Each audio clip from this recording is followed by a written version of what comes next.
microfone, não tem como, né? A paz, igreja, amém? Quando eu estava vindo, o metrô bloqueou e calculando ali o tempo que ele estava parado e o tempo que ele ia continuar parado, eu falei, não vai dar tempo. Pedi socorro. E nós somos um povo unido. Liguei para o evangelista Railton e falei, estou aqui bloqueada, como é que eu faço? Eu vou pregar hoje. Graças a Deus, ele e o irmão Josué foram me buscar, aleluia. Muito obrigada, que Deus abençoe vocês ricamente. Quero agradecer a Deus por essa rica oportunidade, por esse privilégio de estar aqui, nesse púlpito, para trazer a palavra de Deus nesta manhã. Agradeço imensamente o pastor Renato pela confiança, pelo investimento que ele tem feito, não só na minha vida, mas na vida de todos os obreiros. É um pastor que investe, ele investe porque a função do pastor é essa, é investir, é levantar ministérios, é fazer crescer, frutificar aquilo que Deus plantou na vida de cada um de nós. Ai, se todos os pastores fossem como o pastor Renato, nós teríamos muito mais ministérios liberados, florescendo em toda a terra, não é mesmo? Aleluia. Por isso eu louvo a Deus pela sua vida, pastor Renato. É com sinceridade que eu falo. Amém? O senhor sabe disso, né? Aleluia. Aleluia. John Wesley foi um jovem pastor anglicano britânico que pregou mais de 44 mil sermões durante o percurso da sua existência. Ele pregava uma média de 3 sermões por dia e percorreu mais de 360 mil quilômetros, na maioria das vezes a cavalo, para pregar a palavra de Deus. O avivamento que ocorreu no século XVIII foi o mais duradouro e mais importante da história. E John Wesley foi um dos que encabeçou, entre outros, este avivamento, este movimento, deixando um legado de 300 pregadores itinerantes e 1000 pregadores locais. A oração dele era: Senhor, não permita que eu viva inutilmente. Não permita. John Wesley foi um grande líder espiritual e ganhou mais de 1 milhão de almas para Cristo na Inglaterra. E tudo isso foi possível porque ele estava determinado a pagar o preço. O que você pode alcançar, o que eu posso alcançar, o que nós podemos alcançar, vai depender do preço que nós estamos dispostos a pagar. E nesta manhã, a minha ministração se intitula O Preço da Liderança. Amém? Oremos. Senhor, eu te louvo e te agradeço, ó Pai, pela tua graça infinita sobre as nossas vidas, ó Pai. Só tu tens o poder, Senhor Deus, para nos sustentar a cada dia. Só tu tens o poder, Senhor Deus, de trazer, ó Pai, a realidade, aquilo que o Senhor já projetou no mundo espiritual para a vida de cada um de nós, para a vida do seu povo aqui na terra, Senhor. Eu louvo porque tu és fiel, porque a boa obra que o Senhor começou em cada um de nós, tu és fiel para completar até chegar aquele dia glorioso que Jesus vai vir nos buscar. Por isso eu te louvo, Senhor Deus, por essa oportunidade. Usa-me, Senhor, como um canal nas tuas mãos. E a mensagem que o Senhor colocou no meu coração, Senhor Deus, fale através de mim. Abra o coração da tua igreja para que ela possa ser edificada nesta manhã, exortada, consolada, transformada, curada, Senhor Deus. No nome de Jesus, faça a obra, Pai, porque a tua palavra diz que os sinais seguirão a tua palavra, Senhor Deus. Que os sinais possam seguir a tua palavra sempre, ó Pai, cada vez que ela for pregada, para a honra e glória do teu nome, no nome de Jesus. Amém. Amém. Aleluia. Aleluia. O profeta Samuel, ele instituiu a monarquia em Israel. E Saul foi o primeiro rei de Israel. Porém, por causa da sua desobediência às ordens de Deus, do orgulho e da glória dos homens, Deus rasgou o ministério das mãos de Saul. E lá em 1 Samuel 13:13, 1 Samuel 13:13, vai nos dizer: então disse Samuel a Saul: procedeste neciamente em não guardar o mandamento que o Senhor teu Deus te ordenou, pois teria agora o Senhor confirmado o teu reino sobre Israel para sempre. Interessante é que se Saul tivesse pago o preço de obediência e de submissão às ordens de Deus, nós nunca teríamos conhecido o grande rei Davi, que foi um adorador por excelência. Mas lá em Atos vai nos dizer, Atos 7 vai nos dizer que achei Davi, filho de Jessé, homem segundo o meu coração, que fará toda a minha vontade. O coração de Davi estava alinhado ao coração de Deus. E eu pergunto nesta manhã, você que é líder, porque nós todos fomos chamados para sermos líderes, você sabia disso? Porque liderar é exercer influência. E Davi, ele escreveu o Salmo 27, intitulado Anelo pela sua presença. Porque enquanto Saul, ele governou Israel, ele liderou Israel, recebendo a glória dos homens, o rei Davi, ele liderou Israel, clamando pela presença do Deus vivo. E lá no Salmo 27, ele escreve isso: anelo pela presença de Deus. E o verso 4, ele vai nos dizer, Salmo 27, verso 4: uma coisa pedi ao Senhor e a buscarei, que possa andar, que possa morar na casa do Senhor todos os dias da minha vida, para contemplar a formosura do Senhor e aprender no seu templo. Amém? E eu pergunto, você está liderando, recebendo a glória dos homens ou clamando pela presença do Deus vivo? Aquele que clamou pela presença do Deus vivo permaneceu. Mas aquele que recebia a glória dos homens, insubmisso, desobediente às ordens de Deus, Deus rasgou o reinado das mãos dele. Porque a obra é do Senhor e Deus zela pela sua obra. O nosso Deus é santo, mas Ele é poderoso e justo. E na sequência, quando nós lemos ali nos livros de 1ª e 2ª Reis, nós vemos a sucessão de reis que lideraram sobre Israel. E a Bíblia não esconde a natureza da liderança desses reis. E muitos deles morreram cedo, porque eles levaram o povo a cair no pecado. Levaram o povo para a idolatria.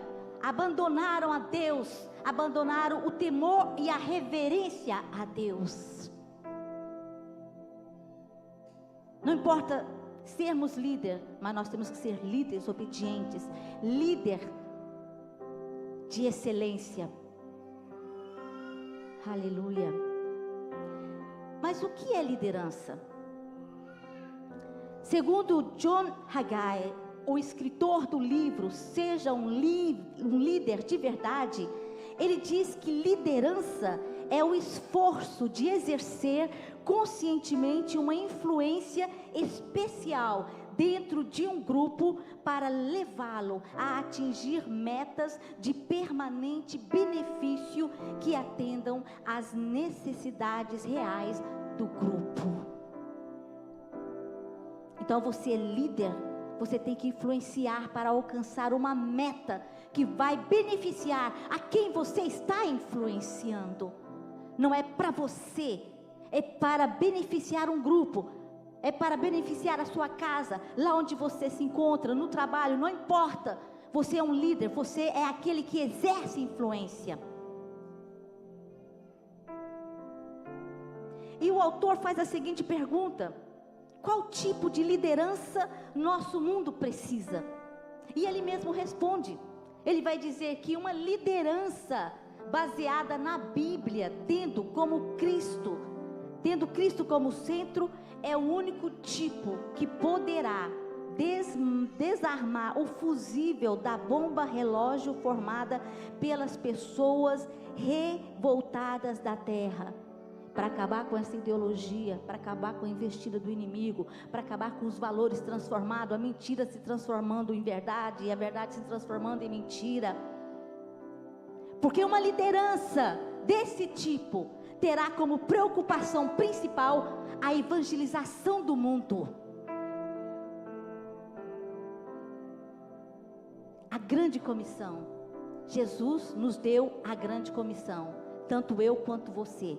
Evangelizar, evangelizar, evangelizar, evangelizar. Porque a nossa sociedade está se movimentando depressa e mudando rapidamente. Tudo está mudando muito rapidamente. E nós precisamos ser orientados e liderados mais do que nunca neste tempo de grande confusão ideológica. Precisamos de líderes que estão dispostos a pagar o preço para levar a orientação necessária, a verdade de Deus que vai desmascarar toda mentira, toda ideologia. Aleluia. Mas qual é o preço da liderança?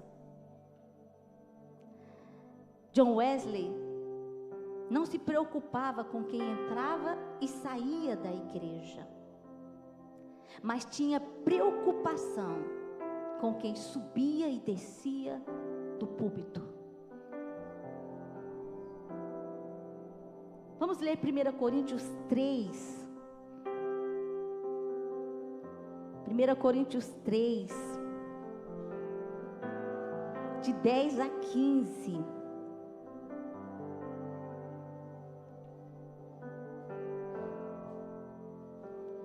Que vai nos dizer: segundo a graça de Deus que me foi dada, lancei o fundamento como prudente construtor, e outro edifica sobre ele. Porém, cada um veja como edifica, porque ninguém pode lançar outro fundamento além do que foi posto, o qual é Jesus Cristo. Contudo, se o que alguém edifica sobre o fundamento é ouro, prata, pedras preciosas, madeira, feno, palha, manifesta se tornará a obra de cada um, pois o dia a demonstrará, porque está sendo revelada pelo fogo. E qual seja a obra de cada um, o próprio fogo o provará. Se permanecer a obra de alguém que sobre o fundamento edificou, esse receberá galardão. Se a obra de alguém se queimar, sofrerá ele dano, mas esse mesmo será salvo, todavia como que através do fogo. Qual a diferença que existe entre esses dois tipos de materiais? A principal diferença entre eles é o preço. Alguns preferem edificar com madeira, palha e feno, porque é um preço muito baixo, é extremamente barato. Poucos edificam com ouro, prata e pedras preciosas, porque essas coisas possuem um valor muito elevado. É um preço muito elevado para se pagar. A decisão de edificar uma obra cara ou barata, ela só depende de você, de mim, de nós. Somos nós que decidimos se nós vamos edificar uma obra cara ou barata. O preço não está ligado ao financeiro. Não, não é isso. O preço envolve renúncia, obediência, santidade, renunciar a certas amizades que estão te impedindo de alcançar o objetivo que Deus propôs na sua vida. É valor, é preço de perdão, de temor, de reverência a Deus. Nós podemos citar aqui, a lista é enorme, mas o versículo 14 nos fala: se permanecer a obra de alguém que sobre o fundamento edificou, esse receberá galardão. Se ele pagou, se houve um valor da sua obra, haverá um valor espiritual, e tendo um valor espiritual, haverá uma recompensa. E o verso 15 diz: se a obra de alguém se queimar, sofrerá ele dano, mas esse mesmo será salvo, todavia como que através do fogo. Ou seja, obras falsas e sem valor serão destruídas, mas o cristão será salvo sem recompensa. Imagina entrar nos céus sem nenhuma recompensa, porque a Bíblia nos ensina que nós devemos entesourar, nós devemos ajuntar tesouros no céu, aonde a traça e a ferrugem não consomem. É lá que deve estar o nosso tesouro. Aleluia. Mateus 19, 27 e 28.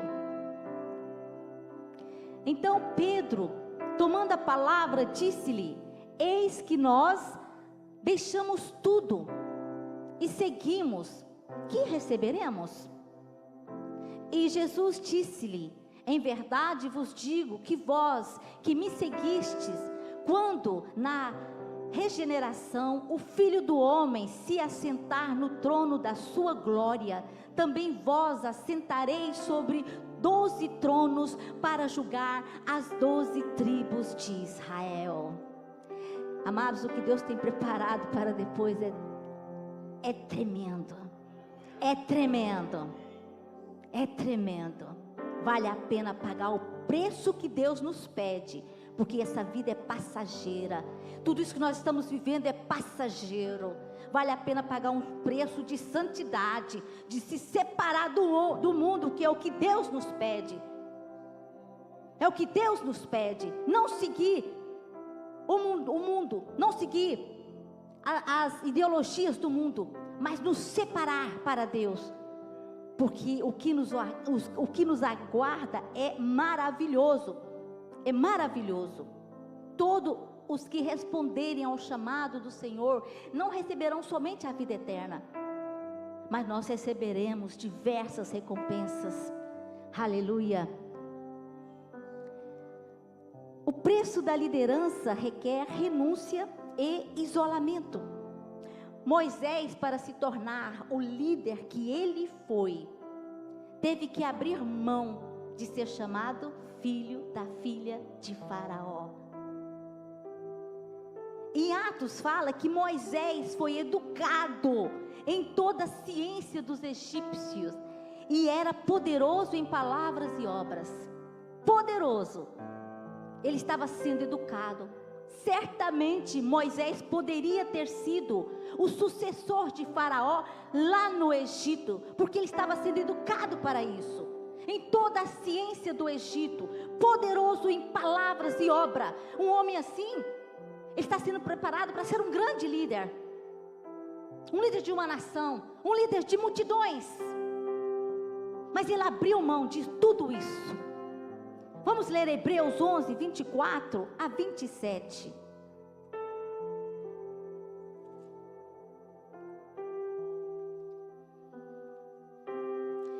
Pela fé, Moisés, sendo já grande, recusou ser chamado filho da filha de Faraó, escolhendo antes ser maltratado com o povo de Deus, o que por um pouco de tempo ter gozo do pecado,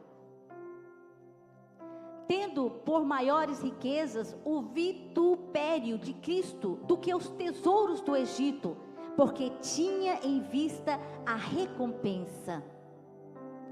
Pela fé deixou o Egito, não temendo a ira do rei, porque ficou firme, como vendo o invisível.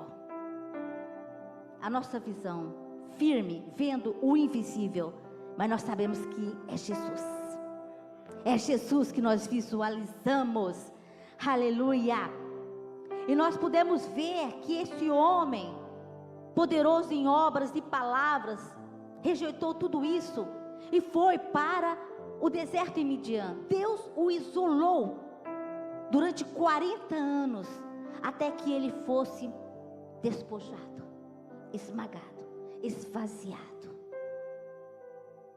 de todo o seu orgulho, de toda a sua prepotência, porque ele sabia, ele tinha consciência do chamado dele, e ele tentou exercer o seu chamado sem a direção de Deus, na força do braço dele, matando um egípcio para defender os israelitas, os hebreus. Mas agora ali no deserto, Deus aparece para ele e diz: Moisés, vai lá resgatar o meu povo no Egito, vai falar com Faraó para libertar o meu povo. E qual foi a resposta de Moisés? Quem? Eu, Senhor? Quem sou eu? Quem sou eu para ir até Faraó? Eu sou pesado de boca, eu sou pesado de língua, eu não sei falar. Mas é exatamente nesse momento, quando você acha que você não pode, é que Deus fala: é agora que eu vou te usar. É agora que eu vou te usar, porque eu vou usar aquilo que eu coloquei dentro de você. Não é na força do seu braço, não é a sua vontade. E nós vimos como Deus usou esse homem poderosamente. Foi um grande líder, respeitado até pelos muçulmanos. Eu disse ontem na ministração para os jovens, Moisés é respeitado pelos muçulmanos. Grande líder. Depois de Jesus, o homem mais manso da terra. Aleluia. Na liderança, qual é o preço a se pagar? Existe um preço, mas qual é o preço? Quando a gente vai no mercado fazer compras, né? A gente quer saber o preço antes de comprar, não é mesmo? É importante saber o preço. E na liderança existe um preço, mas é importante que a gente saiba qual é o preço a se pagar, para a gente ver se a gente está disposto ou não a pagar. Será que o que eu tenho é suficiente para pagar o que está me sendo oferecido? Será que eu estou disposto a pagar? Será que eu quero realmente pagar? E olha que muita gente aqui paga muito caro por algumas coisas, e às vezes muito barato por quase nada. O preço é simples.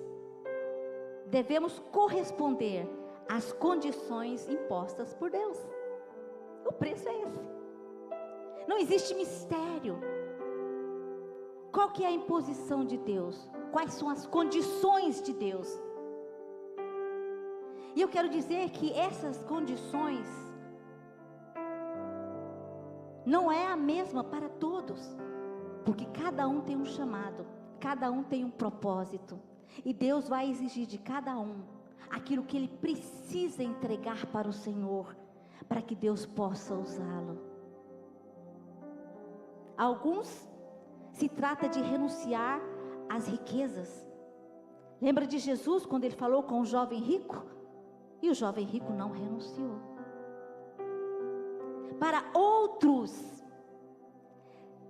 renunciar os estudos, uma profissão, um projeto, uma carreira, algo que você trabalhou durante anos e o Senhor chega e fala: não, não foi isso que eu planejei para você. Você quer viver o meu propósito? Então, entrega isso para mim. Amém? Você está disposto a entregar para Deus aquilo que Ele está te pedindo? Para que você cumpra o propósito dEle? É bom quando a gente vê grandes homens e mulheres na Bíblia, no mundo secular, tendo grandes realizações. Dia 27 nós vamos ver o evento de evangelismo, o filho do Billy Graham, o grande Billy Graham. Meu Deus, como ele usou esse homem, o maior evangelista do mundo. Uau! Mas que preço que ele pagou? O que Deus exigiu dele? Qual foi a condição que Deus deu para ele? Para ele estar lá onde ele está, o nome dele.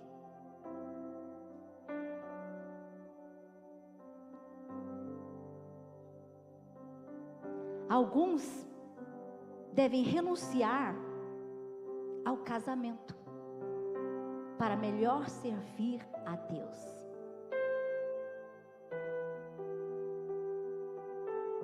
Vamos ler Atos 9, 15 e 16.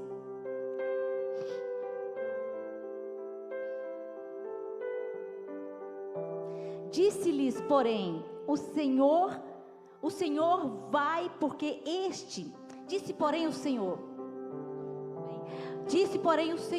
vai, porque este é para mim um vaso escolhido, para levar o meu nome diante dos gentios, e dos reis, e dos filhos de Israel. E eu lhe mostrarei quanto deve perecer, em outras traduções, sofrer pelo meu nome. Este foi Paulo, o apóstolo Paulo. E Deus deu uma condição para ele: eu vou mostrar para ele quanto vale sofrer pelo meu nome. E nós vimos como esse homem sofreu, mas ele nunca murmurou, ele nunca abriu a boca para falar: Deus, por que tanto sofrimento? Deus, o que está acontecendo? Eu não mereço isso. Ele mesmo falou e reconheceu que ele trabalhou muito mais do que todos os outros apóstolos, mas não foi ele mesmo, mas foi a graça de Deus que estava sobre a vida dele. Ai de nós se Paulo não tivesse sido usado por Deus como ele foi usado, o evangelho não teria chegado aqui na Europa. Existem pessoas, líderes, que Deus vai usar expressamente para fazer algo tremendo, que só Ele pode fazer, para que a história possa continuar, para que o propósito de Deus possa continuar, para que gerações sejam tocadas lá na frente. Então é muito importante, quando Deus te chamar, você responder ao chamado dele e atentar para as condições. O que você tem para entregar para Deus? Deus fala conosco, o Espírito Santo fala conosco. É orgulho? É avareza? A lista é grande, mas você sabe o que Deus está te pedindo. Eu sei o que Deus está me pedindo. E você está disposto a entregar para Deus o que Ele está te pedindo?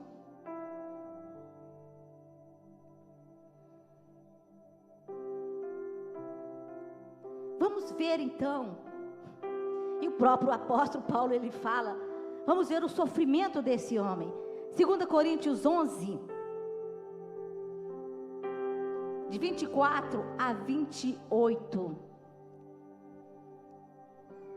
5 vezes recebi dos judeus uma quarentena de açoites, menos um. Fui preso 3 vezes, fustigado com varas, uma vez apedrejado.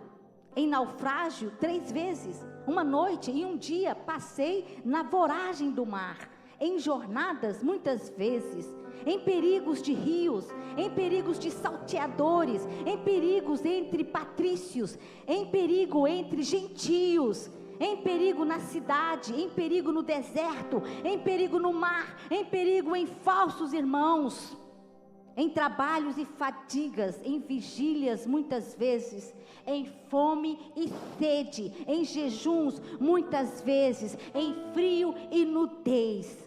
Além das coisas exteriores, há o que pesa sobre mim diariamente: a preocupação com todas as igrejas.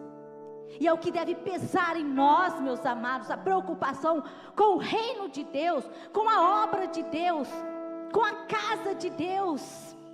Deve pesar em nós, porque Deus está nos confiando uma grande missão de salvar este mundo. Certa vez alguém perguntou para um grande evangelista: por que você faz tanto sucesso? Por que você alcança tantas almas para Jesus? Qual que é o seu segredo?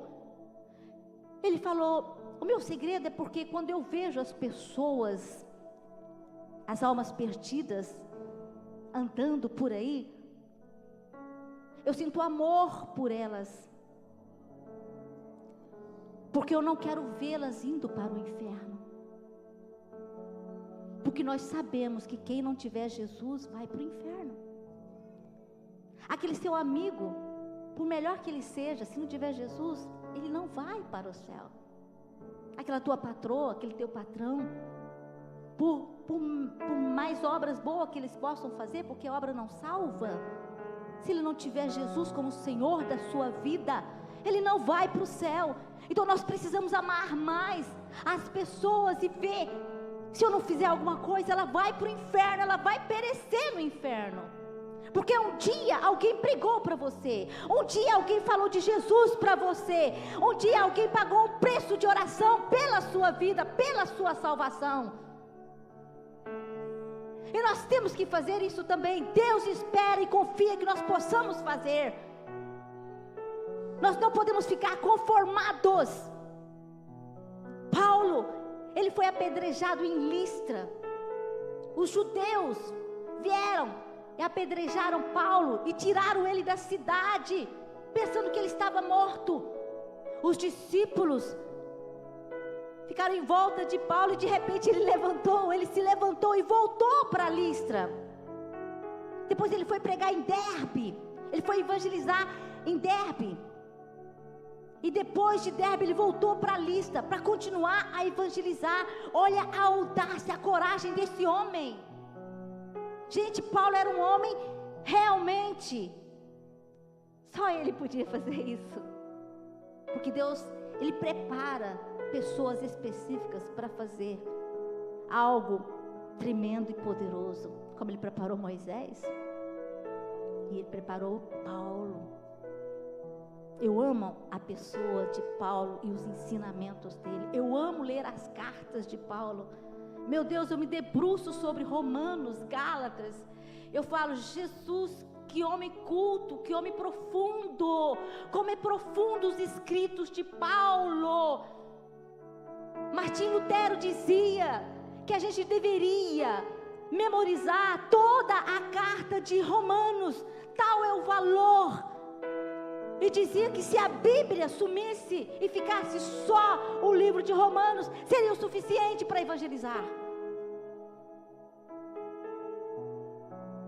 Nós temos que nos debruçar sobre a palavra de Deus, amar a palavra de Deus. Temos que pedir coragem para Deus, ousadia. Eu louvo a Deus pela vida da missionária de Zirlene, porque ela não tem vergonha de chegar diante de não importa quem para falar de Deus. Muitas vezes eu pude ir com ela até o metrô e durante lá ela vai andando assim e vê uma pessoa, oi, tudo bem? Ah, você fala português? Eu também. E ela já fala, vamos para a igreja? Vai ter o acampamento, vamos para o acampamento? Com ela não tem história, entendeu? Ela já vai, chega direto no assunto. Porque às vezes você fica pensando assim, uai, mas como é que eu vou abordar essa pessoa? Como é que eu vou falar? Falando, meu irmão, abra a boca e fala. É assim que ela faz, ela abre a boca e fala. Olha, Jesus, Ele tem o poder de te salvar você. Ela chega nos viciados, nos drogados. Você tem que largar dessa vida, senão você vai para o inferno. É assim que a gente tem que falar. Apresenta Jesus, a salvação. Você conhece a mensagem, você tem que viver e passar essa mensagem. Chega de timidez, meus amados. Os tímidos não entrarão no reino dos céus. Por último, o preço da liderança está relacionado à capacidade de suportar pressões, críticas, isolamentos, rejeição e dor, acusações e traições. Essas coisas nos falam do sacrifício feito por Jesus Cristo, o nosso modelo de excelência. Jesus é o nosso modelo de liderança. Ele foi um líder por excelência. Ele foi um grande servo. E Ele vai nos ensinar, e Ele tem nos ensinado como pagar o preço. Sabe qual foi o preço que Jesus pagou? Eu não estou falando do preço lá da cruz. Eu estou falando antes de chegar à cruz. Porque quando nós falamos de Jesus pagou o preço, a gente só olha a cruz, o que Ele fez.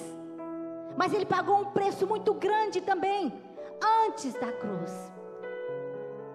O maior preço foi Ele deixar a sua glória, se tornar homem como nós, seres humanos, e se submeter ao tempo, às limitações, porque Ele, como Deus, Ele não tem isso.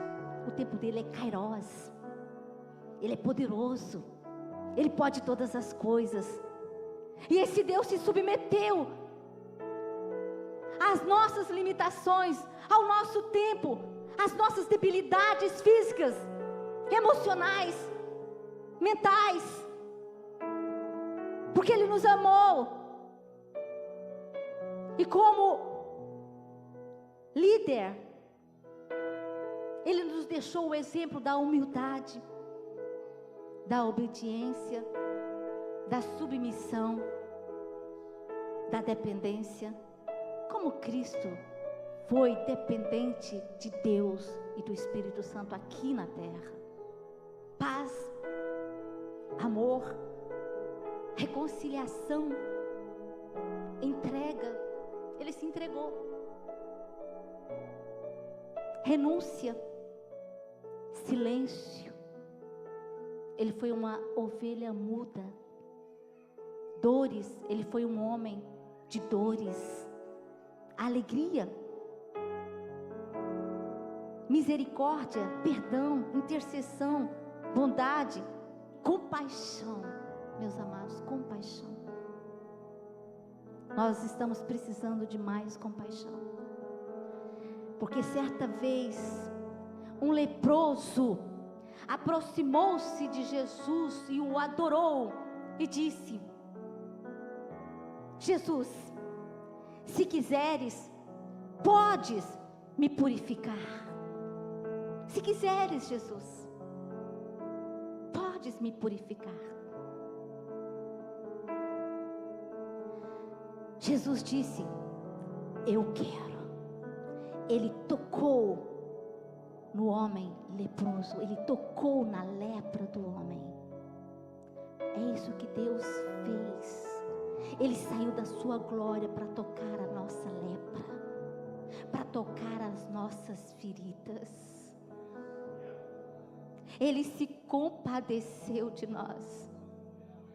Mas Ele não fez a obra lá em cima. Ele desceu para fazer a obra, para nos tocar, como Ele tocou esse leproso.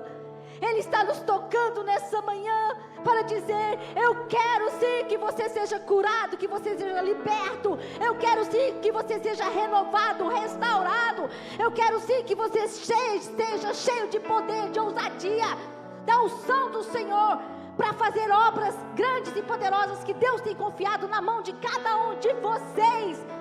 Nesta manhã o Senhor está nos convidando, nesta manhã o Senhor está nos chamando, porque Ele está aqui para nos tocar, Ele está nos tocando.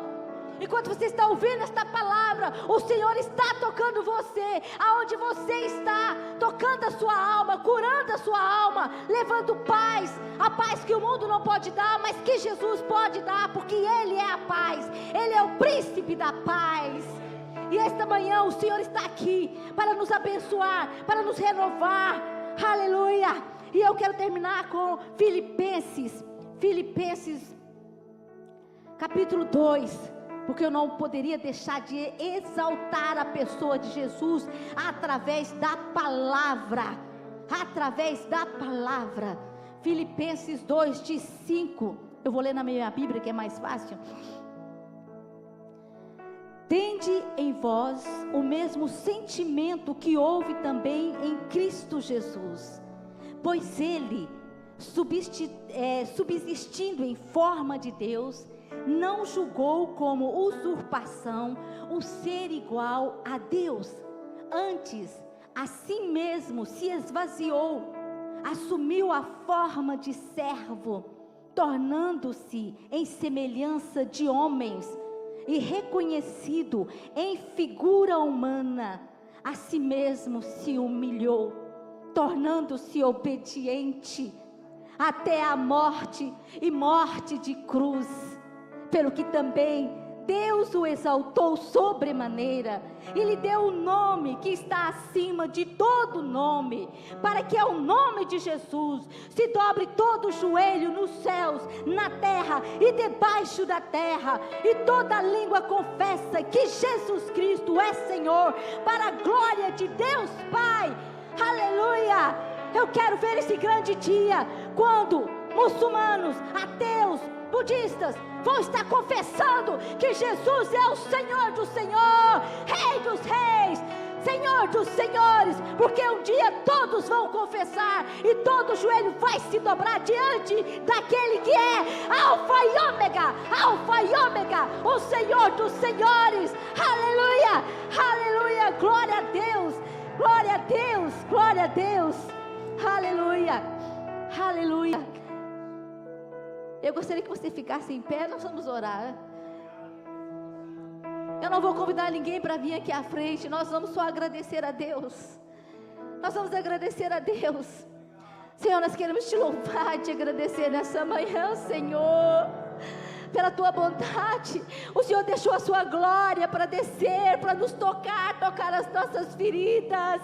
Obrigada, Jesus, obrigada pelo teu amor, obrigada pela tua vida, Jesus, obrigada porque o Senhor está no controle das nossas vidas. Obrigado que o Senhor nos capacita, nos fortalece, para que nós possamos continuar a boa obra que o Senhor deixou, nos confiou. Receba toda a glória nesta manhã, Senhor Deus, receba, Pai, no nome de Jesus. O Senhor vai levantando um exército vitorioso nesta igreja, um exército de homens e mulheres intrépidos, ousados, corajosos, para pregar a tua palavra, para colocar as mãos dos enfermos, as mãos, Senhor Deus, nas feridas daqueles que estão sofrendo, ó Pai, levar o teu amor, levar a tua paz, levar a cura, Senhor. Ó Pai, eu te louvo e te agradeço. Obrigada, Senhor. Oh, receba toda a honra e toda a glória, no nome de Jesus, amém, aleluia, amém, Jesus.